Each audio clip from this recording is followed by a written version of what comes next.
Here we have for sale an older Koch made in Germany button accordion. The keys have B flat and E flat.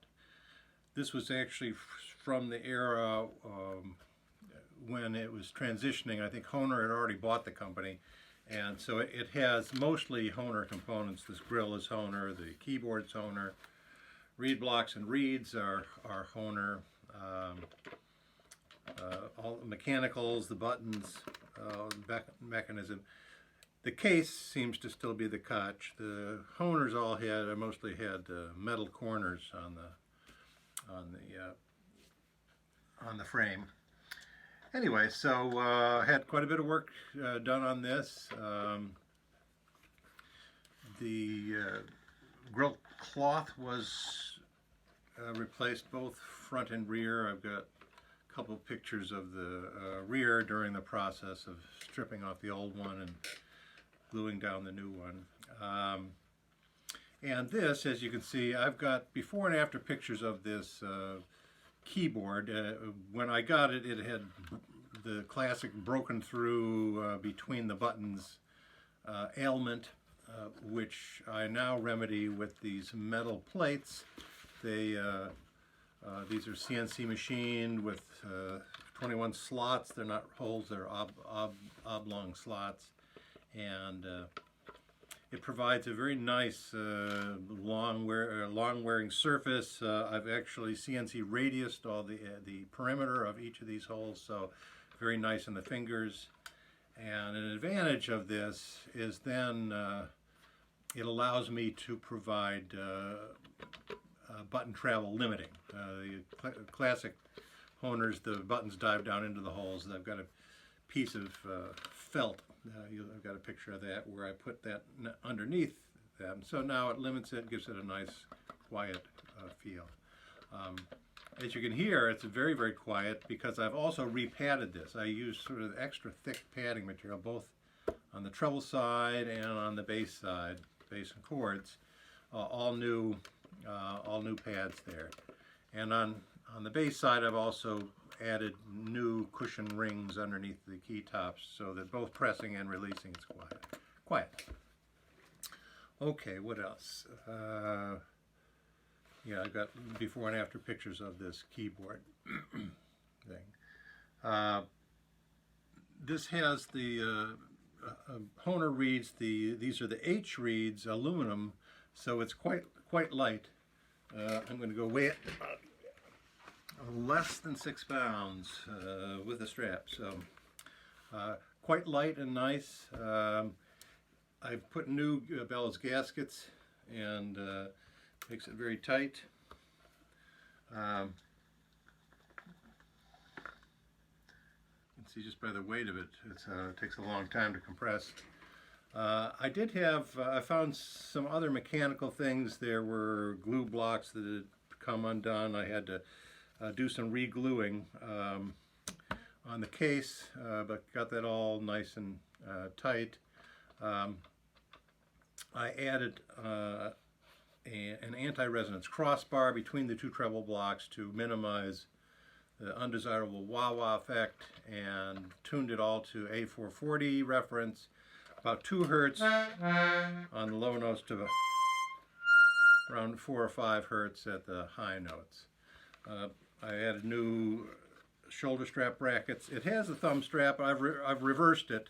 That completely, someone else who uses a thumb strap can just loosen the screws and turn it around.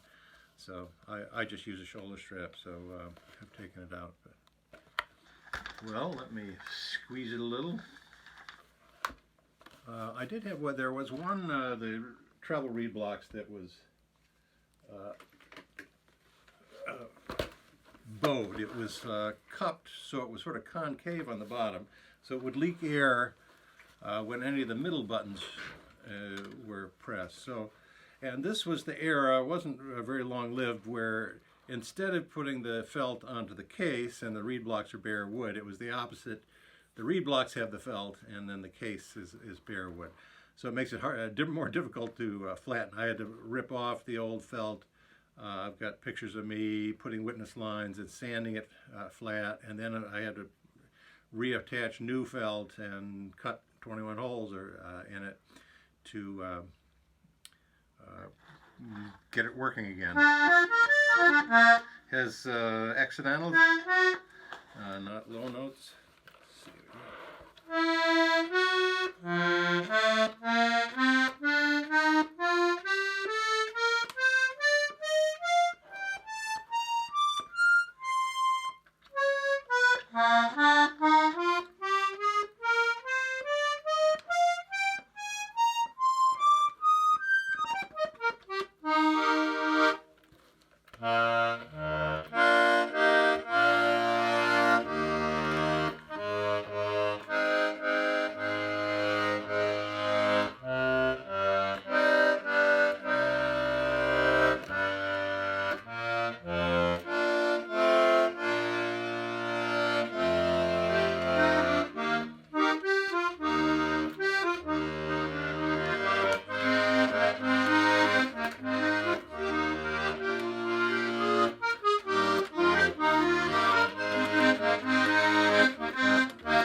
Wonderful. Koch, B flat, E flat, button accordion, 2-voice.